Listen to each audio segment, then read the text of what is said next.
पार्थ पवार यांच्या नावावर 99% शेअर्स आहे अशी माहिती आहे. हे VID म्हणतात त्यांच्या नावावर 1% शेअर्स.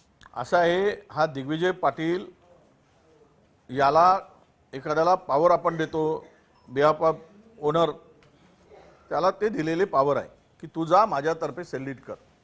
आम मुक्तारनामा जे देतो ना आपण, अधिकार देतो की आम्हाला एखाद्या ओनरला जायला काय धीरूभाई अंबानी आपला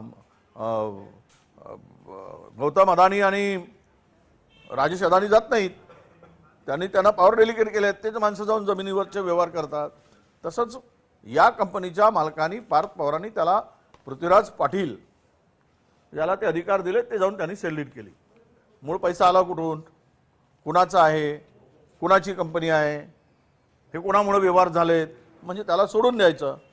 हेच सांगतोय. यामध्ये या कंपनीच्या सगळ्या पार्टनरवर कारवाई होणे अपेक्षित आहे. झोटिंग समितीसारखी एक समिती नेमावी अशी मागणी ही केली जाते. याच प्रकरणाला धरून ही मनी लॉन्ड्रिंगची शंका वाटते का आपल्याला?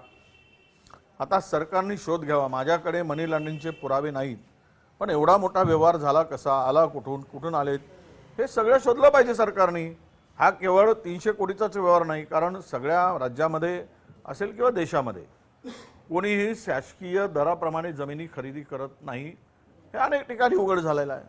त्यामुळे तो व्यवहार मोठाच असेल तर त्यामध्ये एक न्यायाधीश, हायकोर्टाचे न्यायाधीश, उच्च न्यायालयाच्या न्यायाधीशाच्या खाली, अध्यक्षतेखाली एक समिती गठन करावी आणि या प्रकरणाची संपूर्ण चौकशी करावी. एकनाथ खडसे यांनी राजीनामा दिला होता, आता अजित पवार यांच्या राजीनाम्याची मागणी होती. नाही, 100% बघा, कुटुंबातील व्यक्ती आहेत, त्यावेळेस तुम्ही जर दुसऱ्याकडे बोट दाखवत असाल तर स्वाभाविक आहे तो बोट यांच्याकडे पण येईल.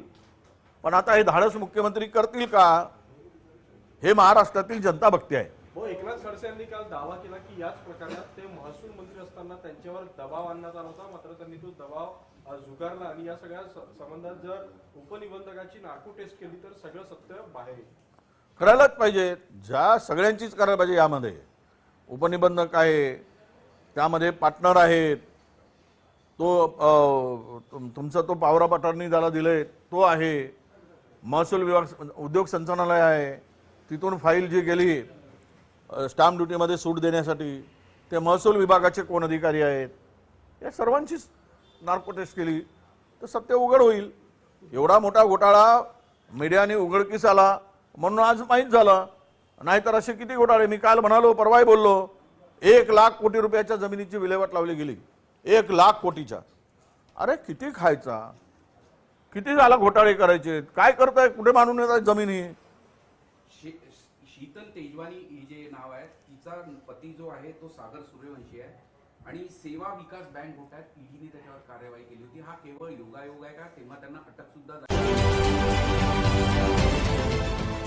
देश विदेशातील प्रत्येक घडामोडींचे लाईव्ह अपडेट मिळवण्यासाठी आता साम टीव्हीच्या सर्व सोशल मीडिया प्लॅटफॉर्मला लाईक, फॉलो आणि सबस्क्राईब करा. तसंच सर्व नोटिफिकेशनसाठी बेल आयकॉन प्रेस करायला विसरू नका.